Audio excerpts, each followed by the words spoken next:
Hello दोस्तों, नमस्कार। SM किसी चैनल में मैं आप सभी लोगों का दिल से बहुत बहुत स्वागत करता हूं।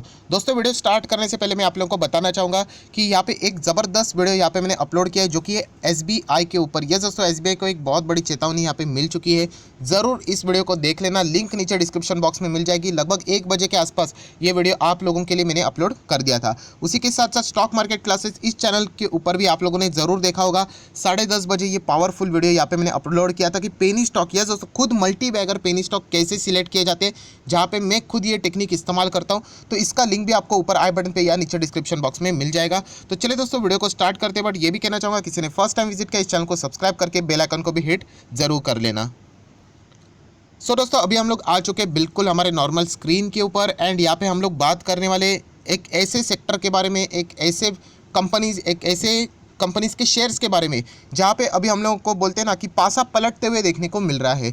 अगर देखा जाए तो इससे पहले भी ये सारी चीज़ें मैंने बताई थी। जैसे कि अगर हम लोग बात करते हैं, देखिए, किसी एक पर्टिकुलर सेक्टर में, तो सेक्टर में भी आप लोगों को उसके अंदर भी अलग अलग सब सेक्टर भी देखने को मिलते हैं, छोटे छोटे उसके पार्ट्स देखने को मिलते हैं। सो कुछ सेक्टर्स ऐसे थे, मतलब सब सेक्टर ऐसे थे जो कि अच्छा परफॉर्मेंस यहाँ पे कर रहे थे। एंड कुछ सेक्टर ऐसे थे जो कि मतलब सब सेक्टर ही ऐसे थे सेक्टर में जो कि थोड़ा सा अच्छा परफॉर्मेंस नहीं कर रहे थे। बट अगर हम लोग अभी फ़िलहाल यहाँ पे बात करें तो सारे सेक्टर में हम लोगों को जो परफॉर्मेंस है वो यहाँ पे कंटिन्यू होते हुए देखने के चांसेस यहाँ पे मिलते हैं। तो वही उसी के बारे में हम लोग बात करने वाले हैं। यूजुअली बहुत सारे लोगों को एग्जैक्टली पता नहीं चला होगा कि मैं क्या बोलने की कोशिश कर रहा हूँ, बट कोई बात नहीं, आप लोगों को चीज़ें समझ में आ जाएगी। सो दोस्तों, यहाँ पे हम लोग बात करें ऑटो सेक्टर के बारे में, क्योंकि आप सभी लोगों को पता है ऑटो सेल्स के नंबर अभी हमारे सामने आने वाले हैं। क्योंकि जब बाजार खुलेगा तो आप सभी लोगों को पता है डायरेक्टली मंगलवार के दिन खुलने वाला है। एंड वो दिसंबर का दिन होने वाला है, 1 तारीख होने वाली है।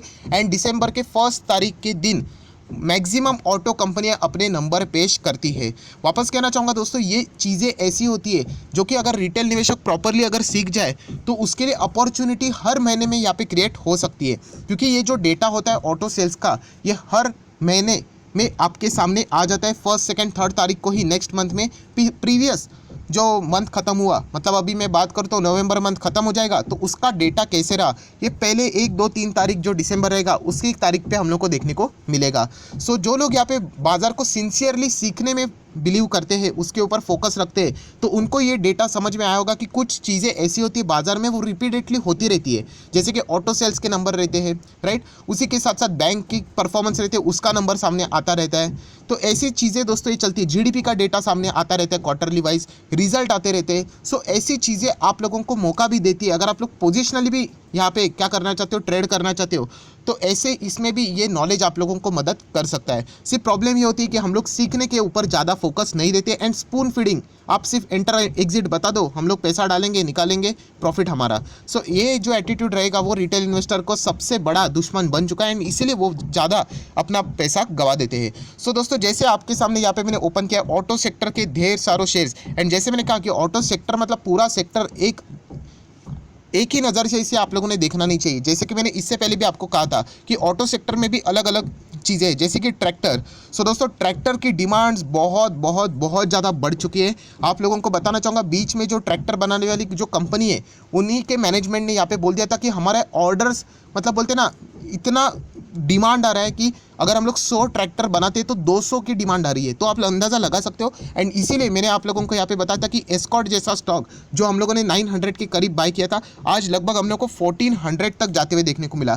सो दोस्तों, इस तरीके के लॉजिक्स अगर आप लोग फॉलो करते हो तो डेफिनेटली आप लोगों को भी फ़ायदा यहाँ पे हो सकता है। तो इसीलिए एस्कॉर्ट के नंबर इस यहाँ पे जो नवंबर मंथ रहने वाला है उस पे कैसे रहेंगे, इसी के ऊपर बहुत सारे लोगों की नज़रें यहाँ पे रहने वाली है। क्योंकि ट्रैक्टर से रिलेटेड इस कंपनी की ओर बहुत ही ज़्यादा डीपली देखा जाता है। एंड जैसे मैंने आप लोगों को बोला है कि पासा पलट गया, पासा पलट सकता है, ऐसा क्यों, तो वो भी आप लोगों को यहाँ पे समझ में आ जाएगा। क्योंकि ट्रैक्टर वाली जो कंपनी है वो अच्छा ही कर रही है। अगर हम लोग बात करें वीएसटी टिलर, देखा जाए तो ये कंपनी इतनी मुझे पसंद नहीं है, बट ट्रैक्टर बनाने वाली ये कंपनी नाम में ही आप लोग यहाँ पे पढ़ सकते हो, जो कि एक फॉर्मेलिटी के फॉर्म में मैं आपको बता रहा हूँ। महिंद्रा एंड महिंद्रा भी अगर आप लोग देखोगे तो दोस्तों यहाँ पे टॉप पे इसलिए क्योंकि इनके ट्रैक्टर्स की डिमांड बहुत ज़्यादा यहाँ पे बढ़ चुकी है, जो कि आप नंबर्स रिजल्ट के फॉर्म में भी चाहो तो उनके असेस करके खुद फाइंड कर सकते हो। सो दोस्तों, ये सारी कंपनीज के ऊपर अपने फोकस रखना है। आइशर मोटर, यस दोस्तों, रॉयल इनफील्ड बनाने वाली कंपनी भी अगर आप देखोगे तो ट्रैक्टर के बिजनेस में इंगेज है। सो डेफिनेटली ये सारी कंपनीज ऐसे हैं जिनके ऊपर आप लोगों की नज़र यार रहने चाहिए। क्योंकि अगर हम लोग बात करें तो ट्रैक्टर से रिलेटेड जो भी बिजनेस है इनका बहुत अच्छा चल रहा है। आयशर मोटर का भी मैंने आप लोगों को रिजल्ट दिखाया था, जहाँ पे ट्रैक्टर्स के भी यूनिट्स आप लोग देख सकते हो, वहाँ पे वो अच्छा खासा परफॉर्मेंस दे रहे हैं। सो दोस्तों उसके बाद अभी हम लोग आ जाएंगे टू व्हीलर्स के ऊपर। एंड टू व्हीलर्स ये सबसे ज़्यादा कॉमन पर्सन को बोलते हैं ना, एक आम आदमी को अफोर्डेबल व्हीकल होती है, राइट। सोशल डिस्टेंसिंग मेंटेन करना है, कुछ लोग भीड़ में जाने से डरते हैं, तो इसलिए हर कोई फोर व्हीलर अफोर्ड नहीं कर सकता, तो उसके लिए बेस्ट ऑप्शन होता है ऑफिस जाने के लिए टू व्हीलर खरीदो। एंड इसीलिए टू व्हीलर्स की डिमांड भी बहुत ज़्यादा बढ़ चुकी थी। बजाज ऑटो भी आप देख सकते हो दोस्तों, बहुत अच्छा परफॉर्मेंस कर रहा है, अभी 3100 के आसपास हम लोग को जाते हुए देखने को मिल रहा है, जो कि एक डेफ फ्री कंपनी है। एंड निफ्टी 50 का सबसे पुराना स्टॉक हम लोग को देखने को मिल रहा है। सो इसके सेल्स के ऊपर भी नज़र जरूर रहने वाली है। अगर हम लोग यहाँ पे बात करें आयशर मोटर भी देखा जाए तो टू व्हीलर में तो रॉयल इनफील्ड आप सभी लोगों को पता है, देखा जाए तो कॉस्टली है, बट यस जो यूथ रहते हैं उनमें एक अलग सा ही जुनून हम लोगों को रॉयल इनफील्ड से रिलेटेड देखने को मिलता है। एंड डेफिनेटली वो बाइक हम लोगों को बहुत ही ज़्यादा रोड पे भी डिमांड के फॉर्म में भी देखने को मिलती है। सो ये भी डेफ फ्री कंपनी जिसके ऊपर आप लोग नज़र यहाँ पे रख सकते हो। देन हम लोग यहाँ पे बात करें तो हीरो मोटोकॉर्प, टू व्हीलर्स की मैं बात करूँ तो बजाज ऑटो अच्छा परफॉर्मेंस दिखाता है, बट हीरो मोटोकॉर्प ने इस बार सबसे ज़्यादा इंप्रेस किया है। अगर देखा जाए तो इनकी इन्वेंट्री भी खत्म होने को आ चुकी है। इन्वेंट्री मतलब जो पहले से बाइक यहाँ पे रहते वो भी फटाफट सेल होना शुरू हो चुके हैं। अगर मैं बात करूँ जो दिवाली का जो समय था, दिवाली के इर्द गिर्द अगर हम लोग मंथ की बात करें, उसके आजू बाजू के 14 लाख गाड़ियाँ बिकी इन्होंने, 14 से 15 लाख गाड़ियाँ, मतलब क्या ज़बरदस्त डिमांड है, आप लोग अंदाज़ा यहाँ पे लगा सकते हो। एंड हीरो मोटोकॉर्प और एक चीज़ के लिए फेमस हो चुका है कि हार्ले डेविडसन, जिन्होंने अपना खुद का मैन्युफैक्चरिंग प्लांट इंडिया से तो एग्जिट कर लिया है, बट अपने वो जो यूनिट्स है वो इन्हीं के थ्रू यहाँ पे बेचने वाले हैं। सो डेफिनेटली हीरो मोटोकॉर्प के ऊपर भी आप लोगों ने नज़रें रखनी चाहिए कि इनका नवंबर का सेल्स का डेटा कैसे रहेगा, जो कि लास्ट टाइम का तो आउटस्टैंडिंग मतलब आउटस्टैंडिंग था। सो डेफिनेटली हम लोगों को इनके ऊपर नज़र रखनी है। ऐसा मैं नहीं बोल रहा हूँ कि बाकी के टू व्हीलर स्टॉक खराब हो गए, टीवीएस के ऊपर भी आप लोग फोकस रख सकते हो। देन दोस्तों यहाँ पे आ जाते हैं, यहाँ पे पासा पलटने वाली चीज़, हेवी व्हीकल्स। यस दोस्तों, ट्रक, टेम्पोस, जो हेवी व्हीकल्स है, आप लोगों को देख के ही अंदाजा आता है कि कितने बड़े बड़े व्हीकल्स रहते हैं, 10-10 टायर वाले व्हीकल्स रहते हैं। सो इसमें अगर हम लोग बात करें तो दोस्तों जीडीपी का डेटा सामने आ चुका है, 50% कंस्ट्रक्शन एरिया डाउन था।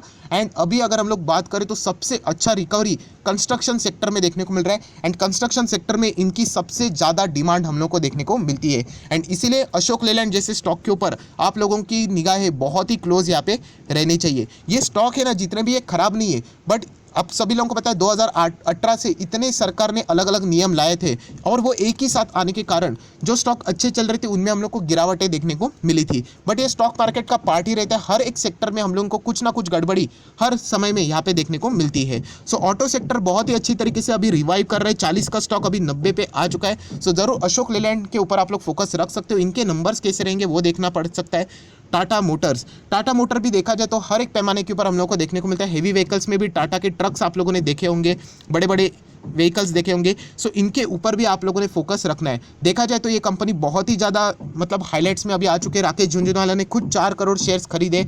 उसी के साथ साथ कंपनी के मैनेजमेंट ने खुद कहा कि हम लोग 3 साल में इस कंपनी को ऑलमोस्ट डेट फ्री करेंगे। उन्होंने ये नहीं कहा कि डेट फ्री करेंगे, near debt free word use किया है, बट स्टिल टाटा मोटर के ऊपर बहुत ही ज़्यादा अभी लोग यहाँ पे बुलिश देखने को हम लोगों को यहाँ पे मिल रहा है। कंपनी खराब नहीं, मैंने इससे पहले भी कहा है कि टाटा ग्रुप की एक खासियत होती है, उनके शेयर बड़े कंसोलिडेशन फेज में रहेंगे और उसके बाद इतना ज़बरदस्त बड़ा स्पाइक आ जाता है, उसमें आप लोगों को 20-25% ऐसे मिल जाते हैं। सिर्फ प्रॉब्लम ये हो जाती है कि जो कंसोलिडेशन फेज रहता है वो बहुत लंबा चलता है, एंड इसी के कारण बहुत सारे रिटेल इन्वेस्टर हार मान के बीच में ही मैदान छोड़ के भाग जाते हैं। सो टाटा मोटर भी जिसके पास रहेगा, मुझे पर्सनली ऐसा लगता है कि आप लोगों ने लॉस में निकालना नहीं चाहिए, बाकी आपकी मर्जी। सो दोस्तों यहाँ पे हम लोग को पासा पलटते हुए देखने को मिल सकता है। जो हेवी व्हीकल्स की जो कंपनियां हैं उनके नंबर्स हम लोग को शानदार देखने के चांसेस यहाँ पे बढ़ जाते हैं। सो देख लेंगे यहाँ पे 1 तारीख को जब बाजार खुलेगा तो इनके नंबर्स अगर प्रेजेंट होते तो वो किस तरीके के नंबर्स यहाँ पे प्रेजेंट करने वाले हैं। एंड देन दोस्तों अगर हम लोग यहाँ पे बात करें 4 व्हीलर की गाड़ियाँ,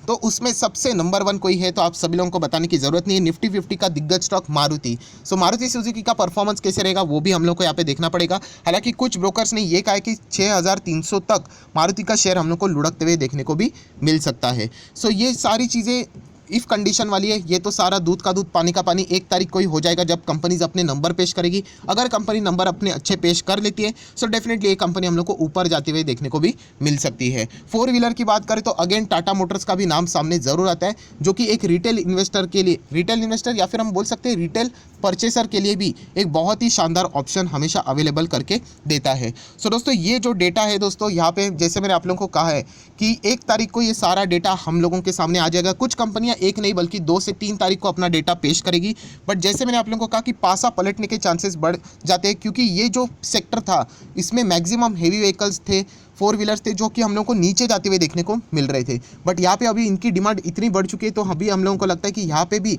शायद से हम लोग को और भी ये डिमांड कंटिन्यू होते हुए देखने को मिल सकती है। एंड इसीलिए यहाँ पे जो सेक्टर है उसमें हम लोगों को ये जो रैली है वो अच्छी खासी और भी कंटिन्यू होते हुए देखने को मिल सकती है।